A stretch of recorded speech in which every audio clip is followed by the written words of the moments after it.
Welcome back, guys. It's Erika. So they say nothing is guaranteed in this world except for death and taxes.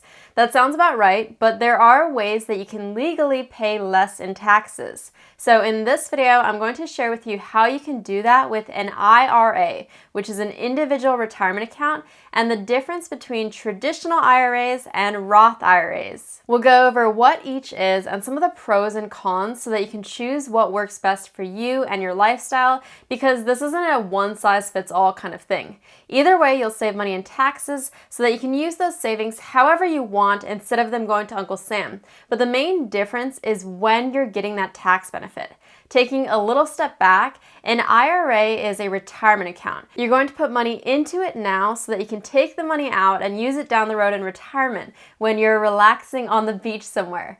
The account itself isn't an investment. You're going to put money into the account, and then with a self-directed IRA, you'll be making the decision for what you're going to invest that money in. So you'll take this $100, put it into your traditional IRA or Roth IRA, then you're going to decide what you're investing that $100 into.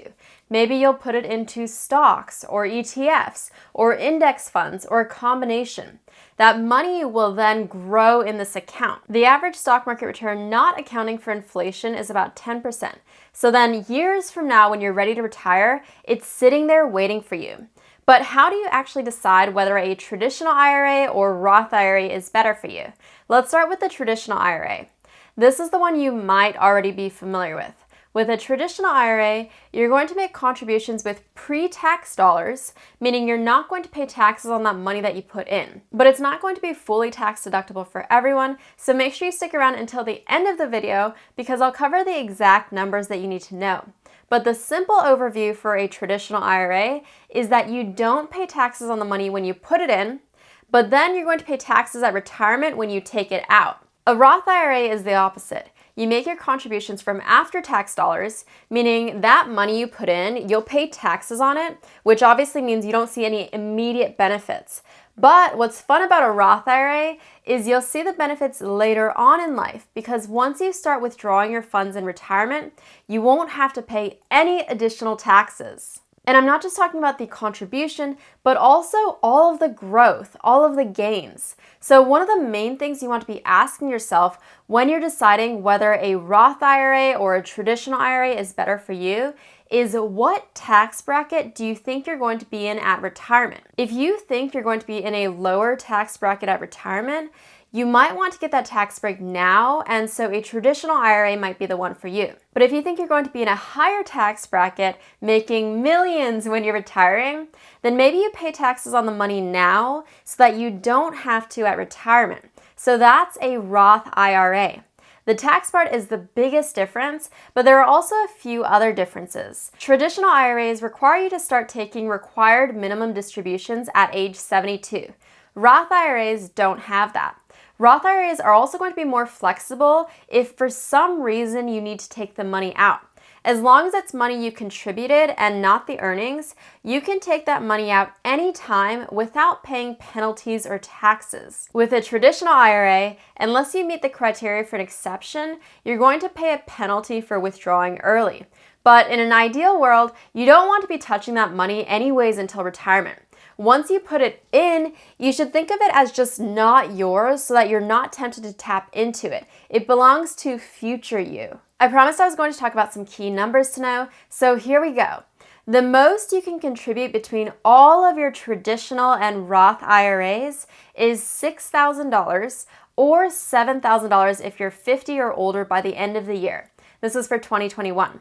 And the good news is that if you haven't contributed for last year yet, you can still do it as long as it's before the tax filing deadline, not including extensions. Now, for a traditional IRA, if your employer or your spouse's employer has a retirement plan at work, like a 401k, then you're going to be subject to income limits, and I'll leave a link in the description that states the income limits. You want to check this out because if you're above those income limits, then you might not get the full deduction, the full tax benefit. So check out the income limits so you don't get hit with any of those surprises. If your employer or your spouse's employer doesn't have a retirement plan, then these income limits don't apply to you. You can be making $1 million a year and still get the full deduction if you contribute to your traditional IRA. For a Roth IRA, there are income restrictions, but I'm going to tell you why they don't actually matter. For 2021, to contribute the full amount to a Roth IRA, your modified adjusted gross income must be below $125,000 for individuals and $198,000 if you're married. But if you're making more than that, then you can just do something called a backdoor Roth IRA. It's basically a completely legal way to bypass those income limitations, and I have a video where I walk you step by step through how to do it, so I'll leave a link for you below. In terms of making the right decision, it really comes down to where you think you'll be financially when you plan to retire, as well as how much you're currently making. Ultimately, with either type of IRA, you'll pay taxes on the money, but it's just up to you whether you cover that cost now or later. And if you're lucky and your employer offers a retirement plan and a match, that match is the equivalent of free money that you don't want to leave on the table. So try to contribute the amount required to get that match before you think about putting your money into a Roth IRA or traditional IRA. You've made it this far, so I have a gift for you.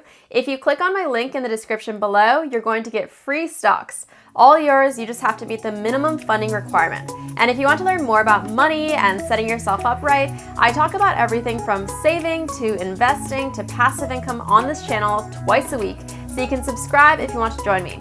Thanks and have an amazing day.